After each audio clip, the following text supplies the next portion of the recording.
If you're trying to make pizza, you're going to have to know a lot of stuff.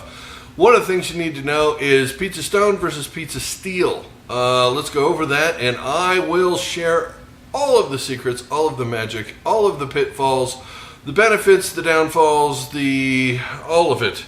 There's a lot to take in here, so let's get started, because they're behind me, because that's where the oven is, because that's where you cook pizza. Everything. Let's go. Come on. Let's get started.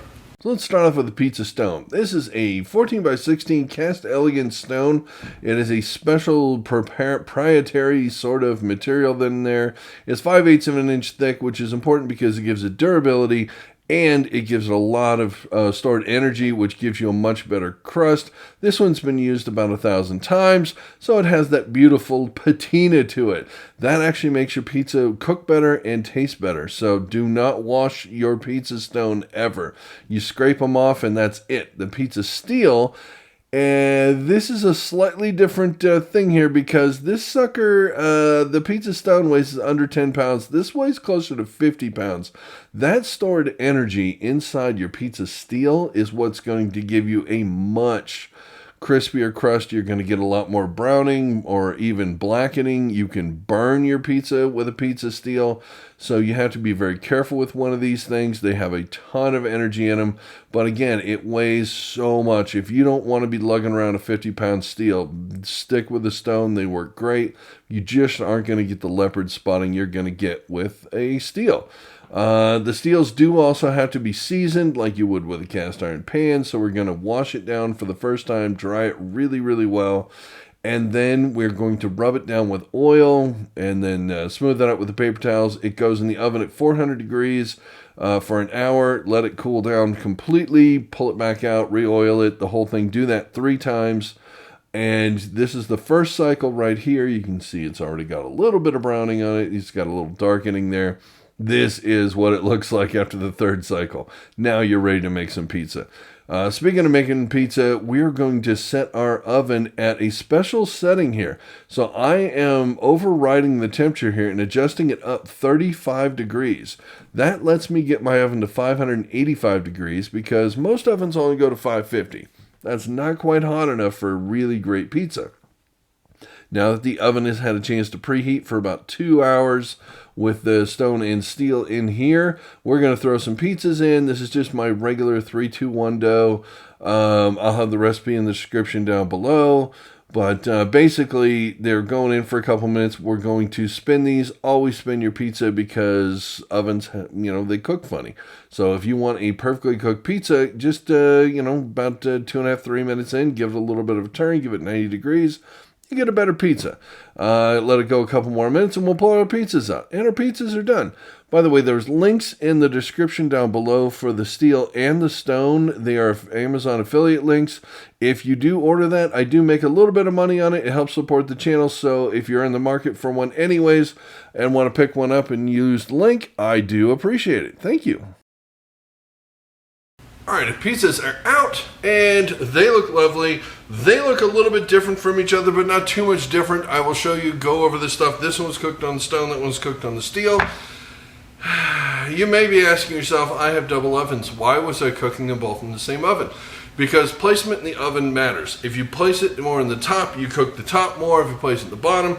But since I have a steel in there, it changes how that works. So the steel is radiating heat down and up into the pizza. So this cooked as if it was next to the top. That cooked the exact same way. So technically you can do that in this oven. And why don't I use both ovens at the same time? Because there's a little thing in the corner there that shows where the problem is. It's a GE.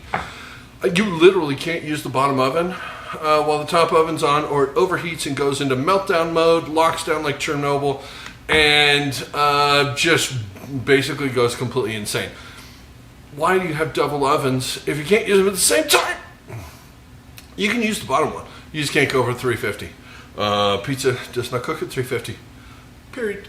So that didn't work. But as you can see, we've got leopard spotting down here. I'll somehow figure in, I've got pictures of it already.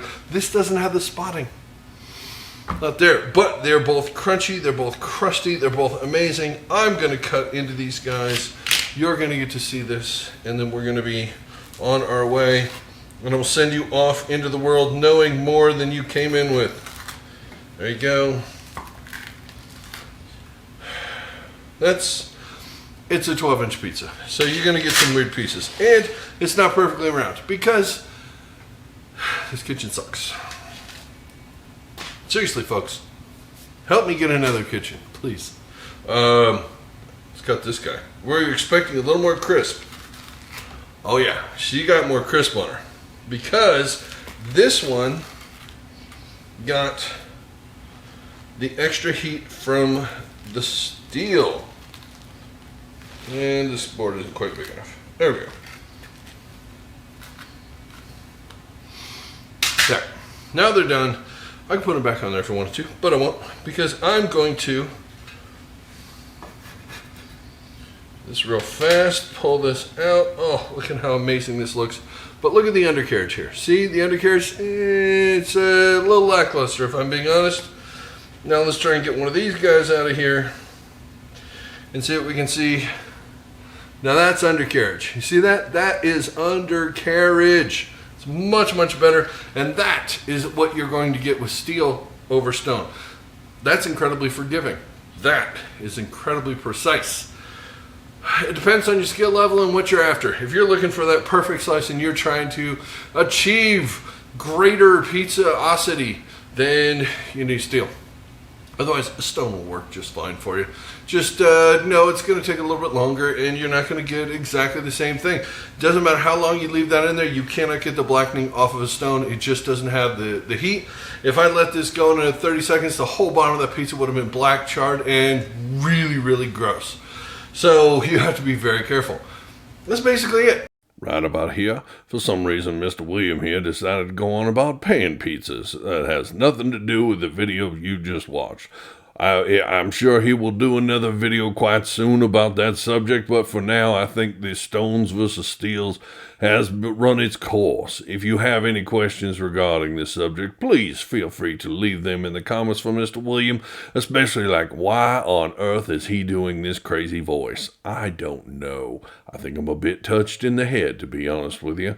Thank you for watching this, and I'll see you on the next one. Bye.